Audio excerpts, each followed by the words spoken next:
Hey guys, I've got to admit, I am on the Livescope dope. Now you might be on active target, but we all have one thing in common. When it comes to forward-facing sonar, the most important thing is to be able to see what's in front of you.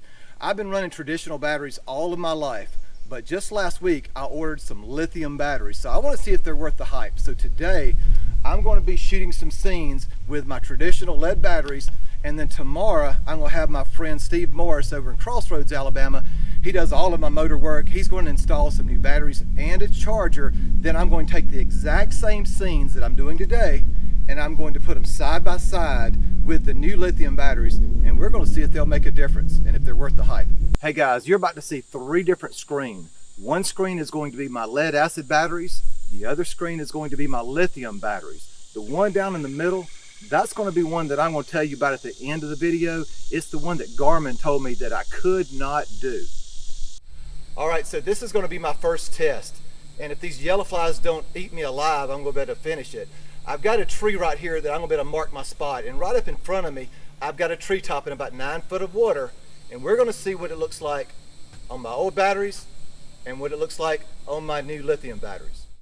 The first thing that I notice is my lead acid batteries with a voltage of 11.6 and my lithium batteries 12.3. I have my gain on 69 on all three screens, and I do seem to be picking up a little bit more interference with the top two than I am with the bottom. Okay guys, this is my next test. I have got an 1/8 ounce crappie jig with a little split shot.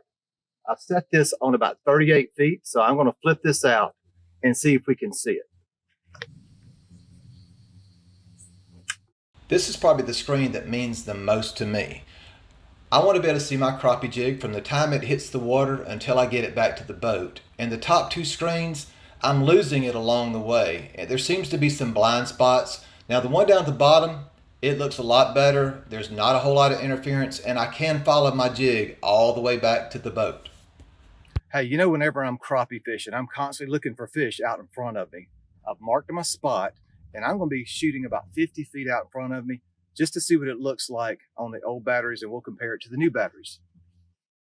I live in a tidal region, so you can tell there's some different depths that I'm dealing with, but I'm in the exact same place. I really can't see a big difference other than the top right. I am picking up some interference about 50 feet out. This is the same treetop. The one on the top left, I don't think it really looks very good. It's a little bit fuzzy, it's not very crisp.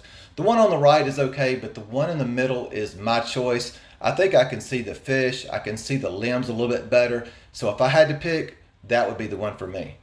Hey guys, I don't know if you saw a big difference between my lead acid batteries and my new lithium batteries. I didn't.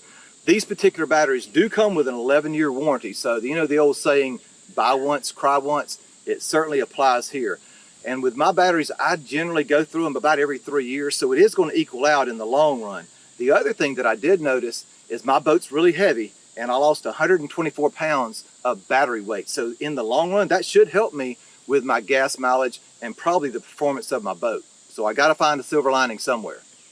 Hey guys, so let me tell you about that screen in the middle, the one that looked a lot better than the other two. I was out here fishing one day. All of a sudden, I got this big white line through the middle of my screen. I couldn't fix it. Oh, Gilligan broke it. Let him fix it. Gilligan is hardly an electronic wizard. So what did I do? I called Garmin support, and they're excellent. And they said, Chip, you need to run a software update, which I did.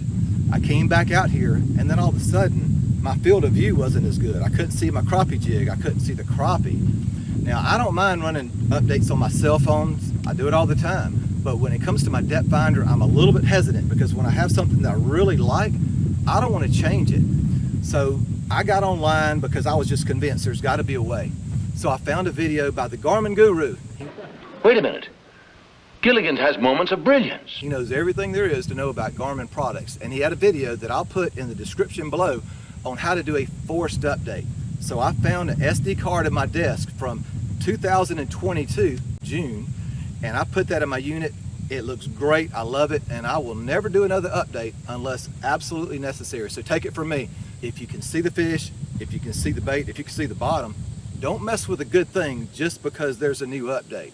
Guys, I hope you've enjoyed this video. If you did, how about hitting that like button? And I'll catch y'all next time on Gilligan's Island.